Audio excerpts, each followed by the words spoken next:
What's up, man? Xzibit, what's going on, homie? What's good? How are you? I'm good. I'm good. Man, it's finally nice to get to meet you, and get to talk to you. So I appreciate your time. I know how busy you are. Likewise. I see the artwork in the back, the albums. Yeah, yeah. I actually sent those to Sir Jinx, and you was with Yeah. him, and he signed them for you signed them for me. So Oh, there you go, man. Good. Appreciate that. yeah, I appreciate you. Shit, let's go ahead and get into this. Cool. Okay. Yep. Well, first things first. I want to congratulate you on the recent victory with your lawsuit with the brass knuckles. I know that was a Okay. long Thank time you. coming. Um, so cool, cool. Um, Talking about cannabis, let's talk about napalm and the recent partnering that you did with the Buddies brand. Hmm. How did that partnership come to fruition? Well, we started Napalm in 2020, like basically 2021. Um, just trying to just get it off the ground. Started during the pandemic. Buddies brands, the manufacturing side started as a white label agreement. They were filling our vapes and putting all that stuff together for our vape line. And just had a really good reputation and a good working relationship in the beginning. Mm-hmm. And then our relationship grew. They saw I was good at certain things that they weren't good at, and vice versa. And so we ended up just kind of like coming to an agreement, like, listen, let's just let's just merge. We'll take over the responsibilities of manufacturing and making sure that your stuff doesn't gap out.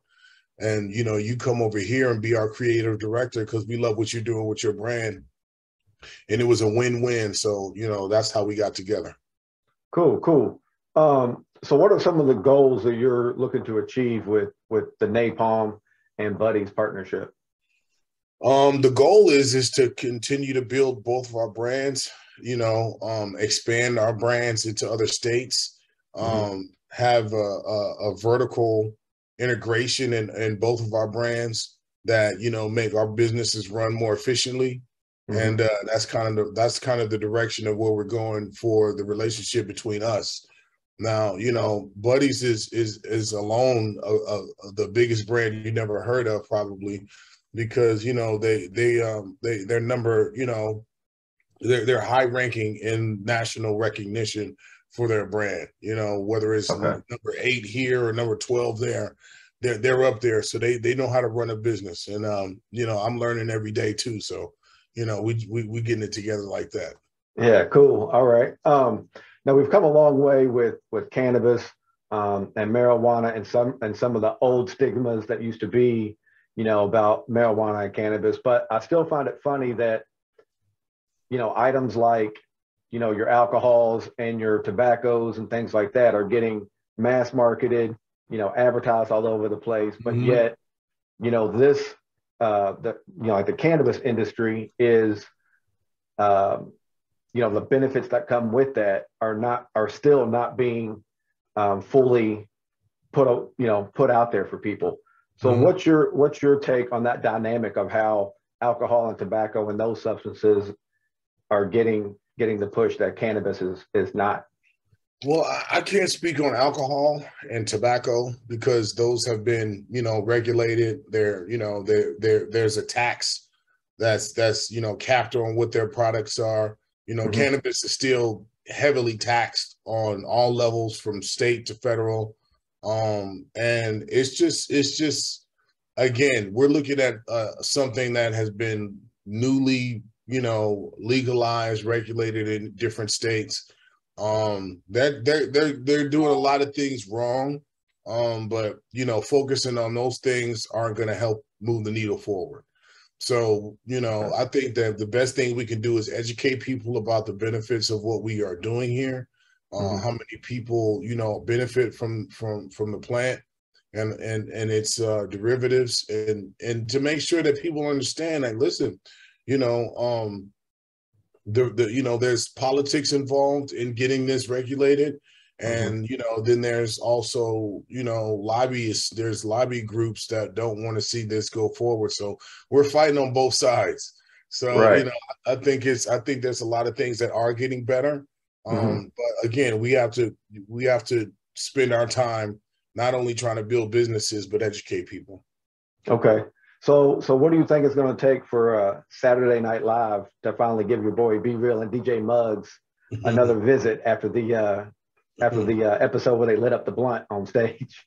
I don't know. We got to start a petition for that. You know what I'm saying? Right. Like Cypress Hill needs to be let back on Saturday Night Live, Right. and they should be allowed to smoke. Right.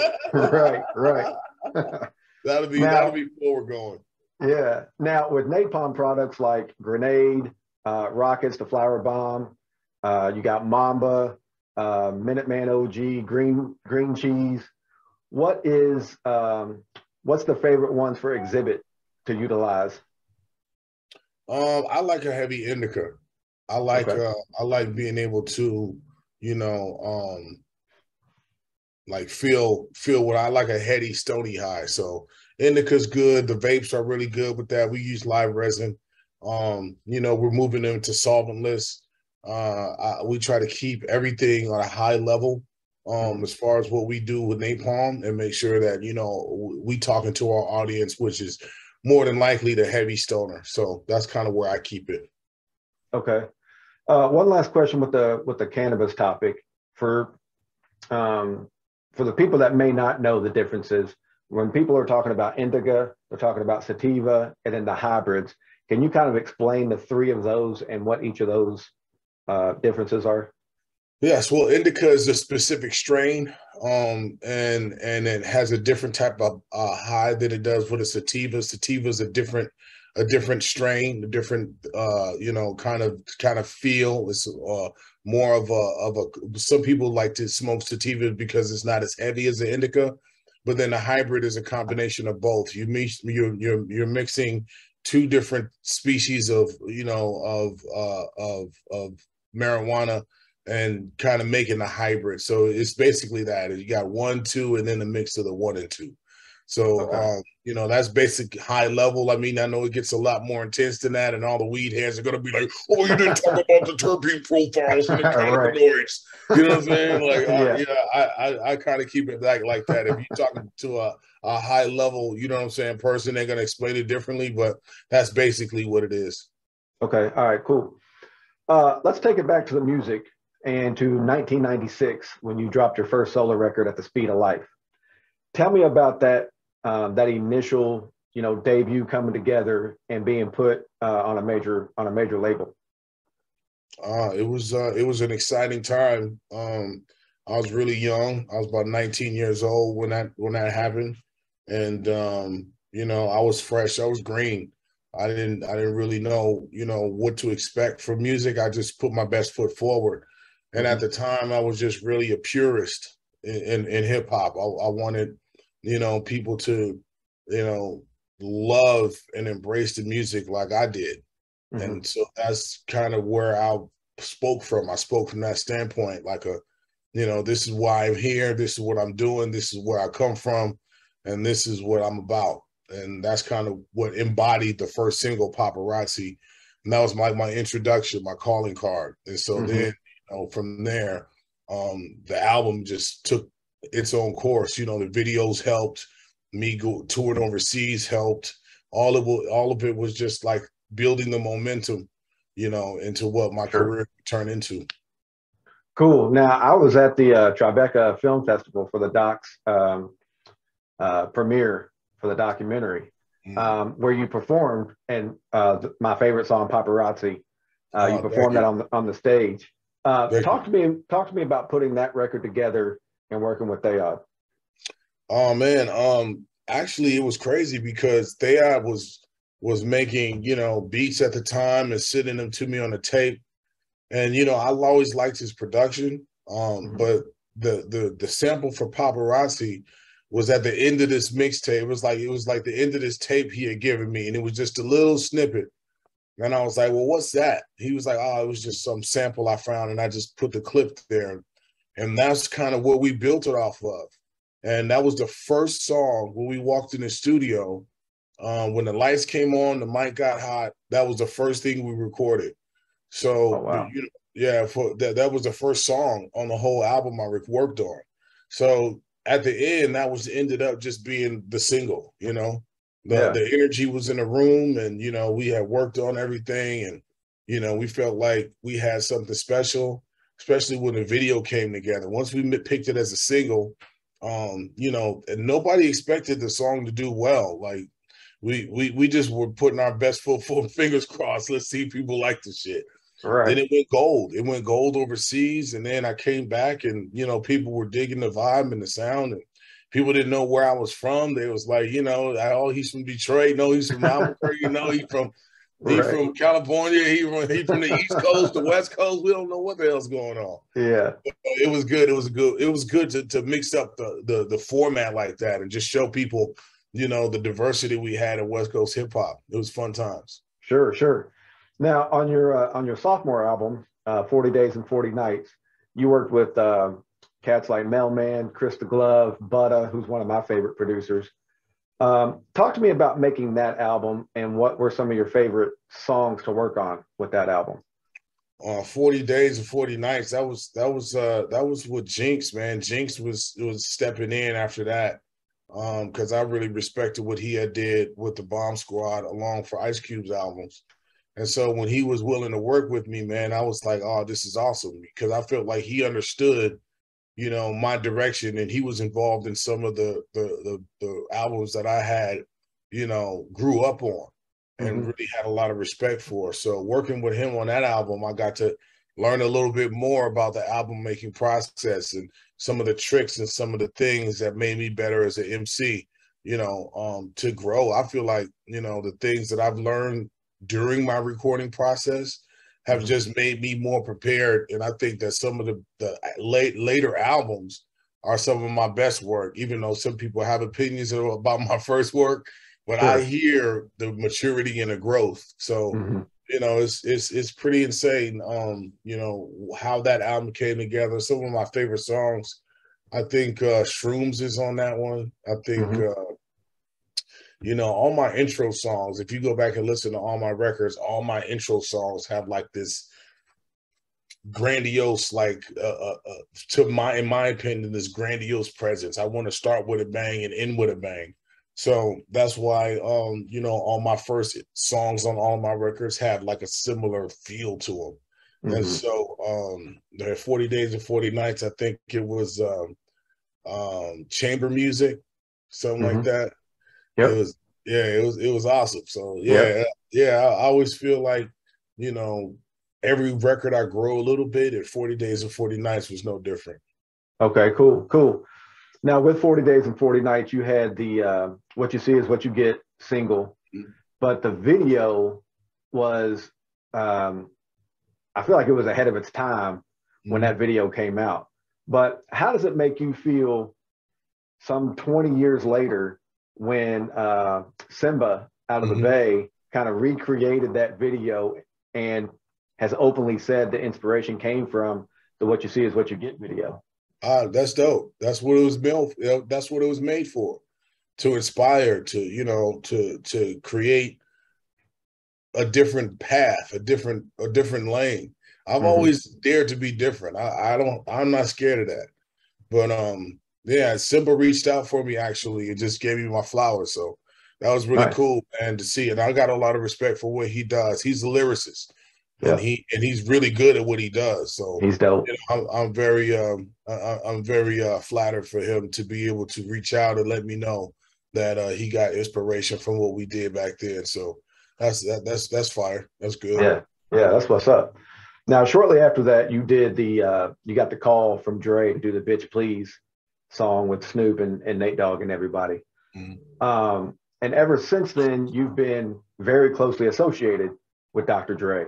Mhm. As someone who's worked with him as often as you have, uh, what would you say makes Dr. Dre so great? Like, is it the producing, the mixing, the engineering, all the above, or is it something else in your eyes?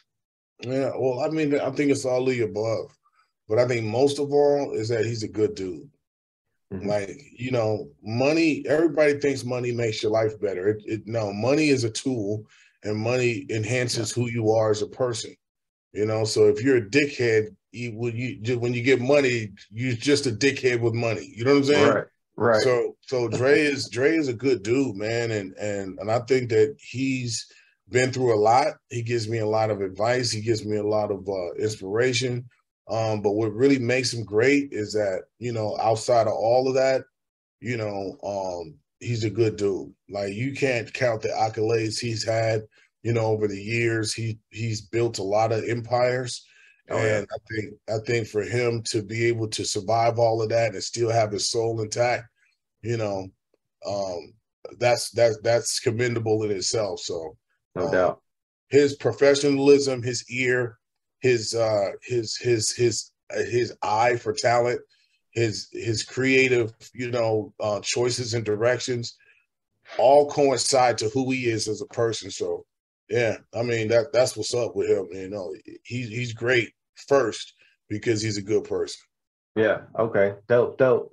Now, working with him as long as you have, I can't imagine the amount of unreleased music that you guys have put together. But when you get in the studio with a Dr. Dre, what is that process? What's that process like? You sit your ass down and try to learn something. Don't go in there trying to pop off like you got it all under control, because that will be tested. Right. Okay.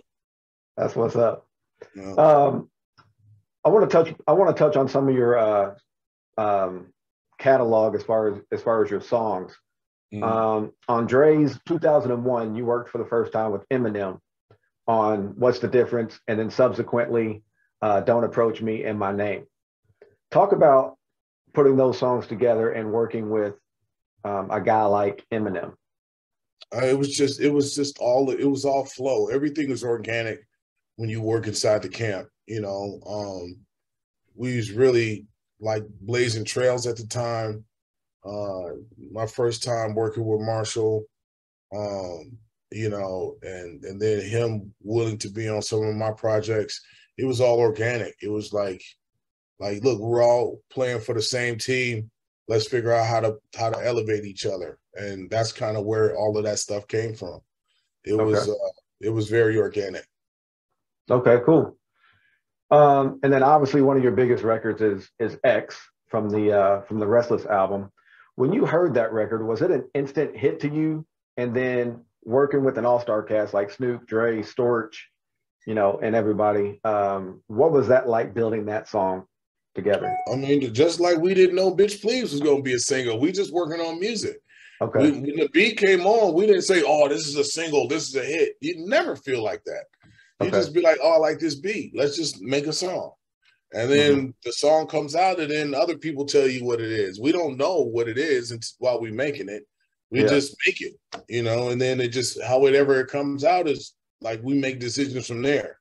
But I mean, when the beat came on, it was just like any other beat that comes on in the studio. You put your part to it, somebody else puts their part to it, and then you listen to it when it's done and figure it out from there. Okay.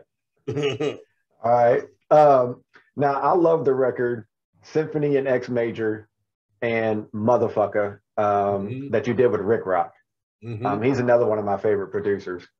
The whole opera element on those tracks is crazy. Tell me about putting those records together with Rick Rock. Well, it goes back to the creative choices that I was making for my first album. You know, like finding that snippet with Thayot for Paparazzi. I used to play the violin when I was a kid. Oh wow! So a lot of that, the symphonics and the string elements and the orchestra elements that happen throughout my whole shit come from that original choice. And so, you know, when you find something that really defines who you are and you can hold on to that, it's just like LeBron when he throws the powder in the air at the beginning of the game. You know what I'm saying? It's like you find certain things that define you and are unique to you. And that's what I held on to at the time. People weren't really using that type of, you know, instrumentation in the music. So like, I feel like that was mine. And that's why I kind of kept running with it. Like, people didn't understand. You know, it was a lot of G-Funk, a lot of the death row stuff that was happening. Yeah. I wanted to go a different direction, you know. And so that's why I ended up using a lot of those kind of sounds and, you know, directions in my music, you know, and that's how these records came about.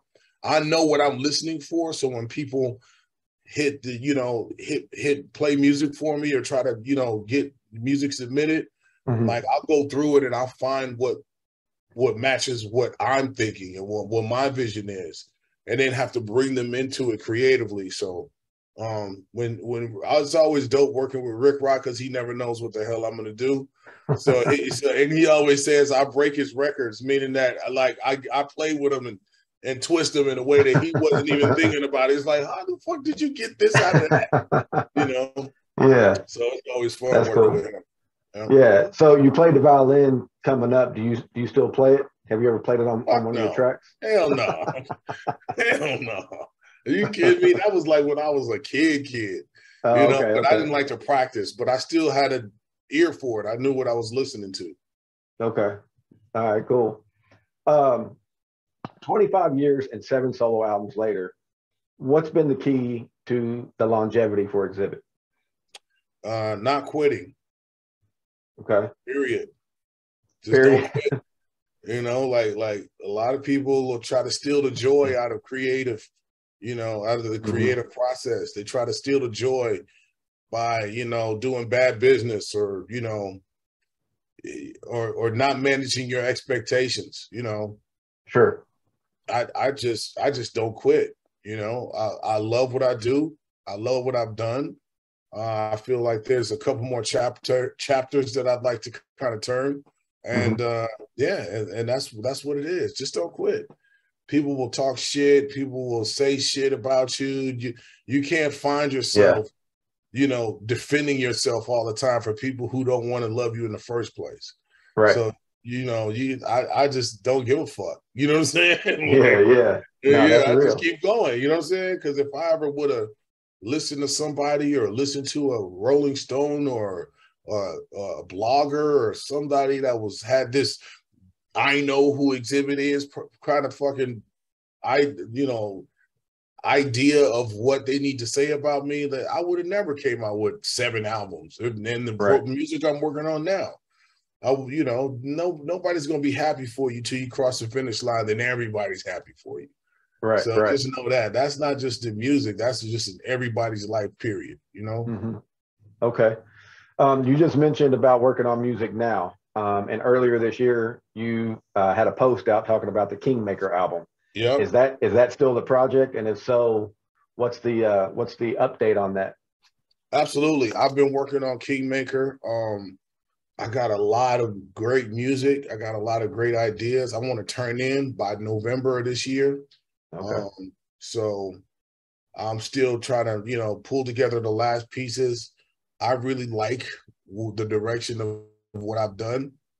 And I think my true fans are really going to appreciate it. I don't know what this means after the end of this record, but it's starting to feel like, you know, this is my opus. This is how I want to hang up making full-length Xzibit albums. I'll always be into, you know, making music. I'll always produce for other people because I found the joy in that as well.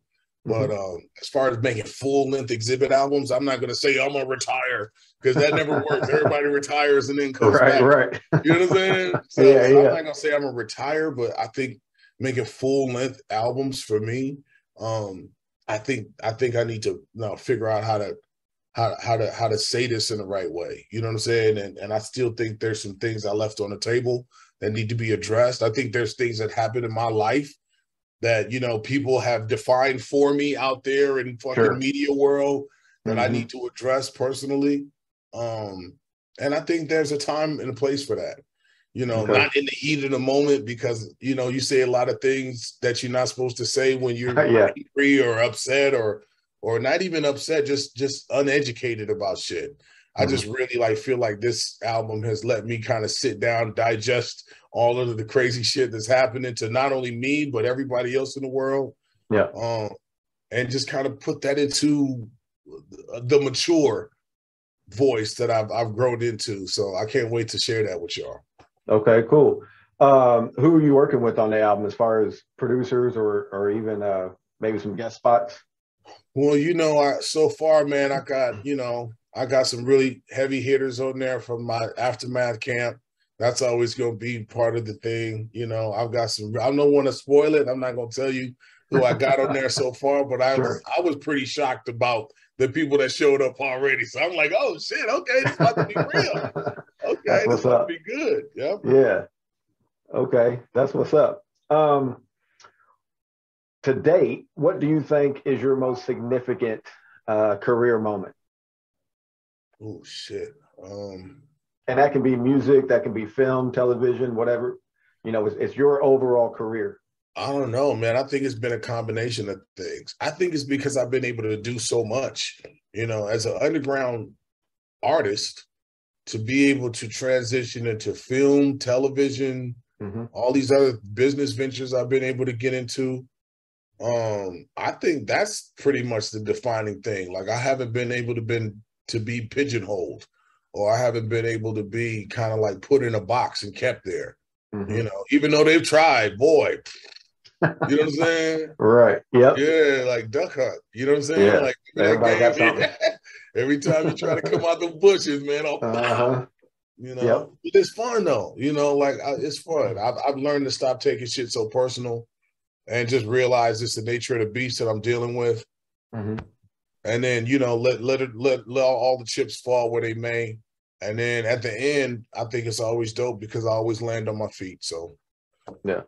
I don't lose no sleep over this shit. Let's just keep it going.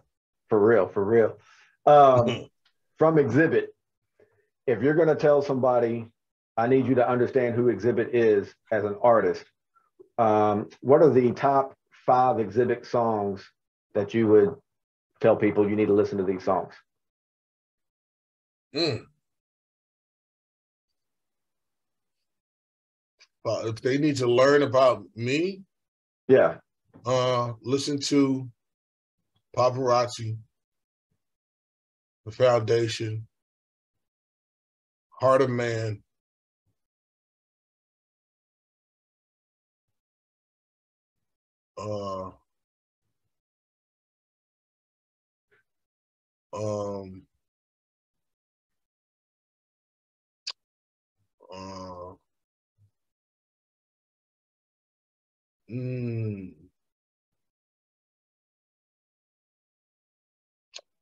what is that, 3?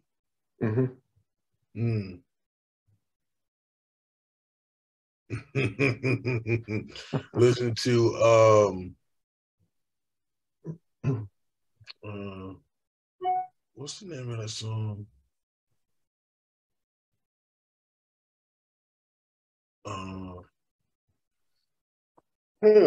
Listen to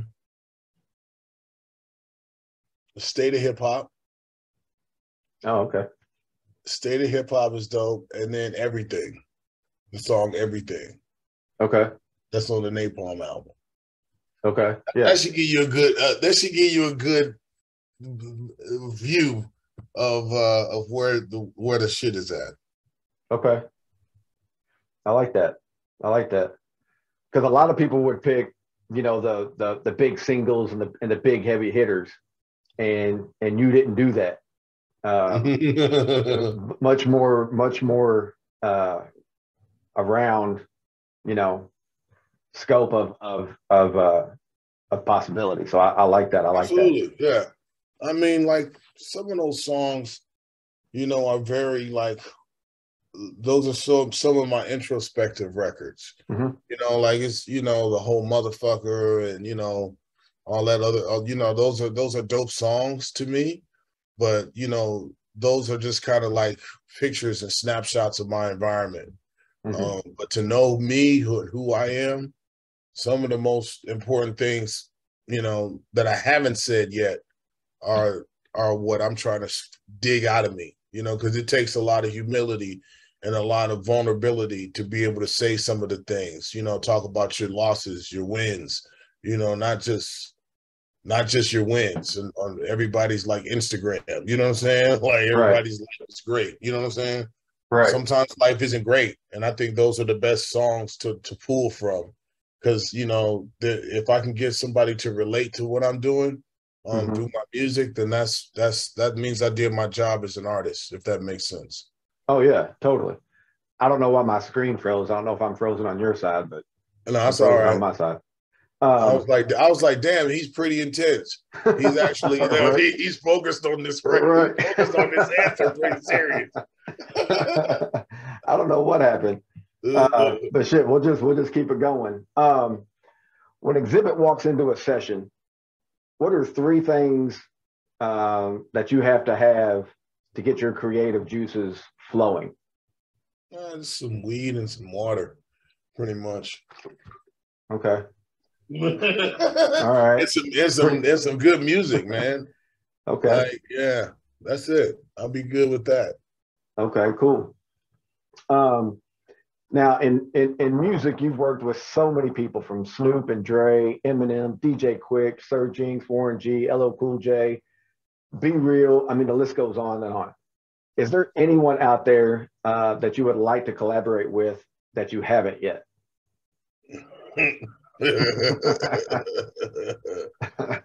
Yeah.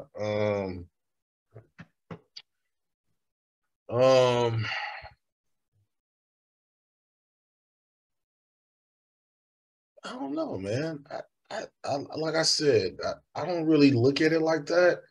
I think if I fit on a song and somebody wants me to get down on it, I will. You know, I don't really. I think there's a time and a place for everything, and if it happens organically, then fuck, you know, that might be the best way to do it or describe how I do features. I don't know. Or if I want to work with somebody, it has to be an event surrounding it. You know, I just don't look at everybody's success and be like, ooh, I need to do something with them. I've never looked at it like that. I think that if there's a reason for me to jump on something, or somebody comes and asks me to do something, like, does it make sense first? And then, you know, from there, let's go, you know? Okay. I don't think anybody wants to hear the Xzibit Drake fucking Lil Uzi Vert song. You know what I'm saying? I don't know. Right. I don't know if motherfuckers want to hear that shit. You know what I'm saying? I don't even know what that would fucking sound like. Yeah, yo, you know, I don't know. Shit, who knows? Yeah.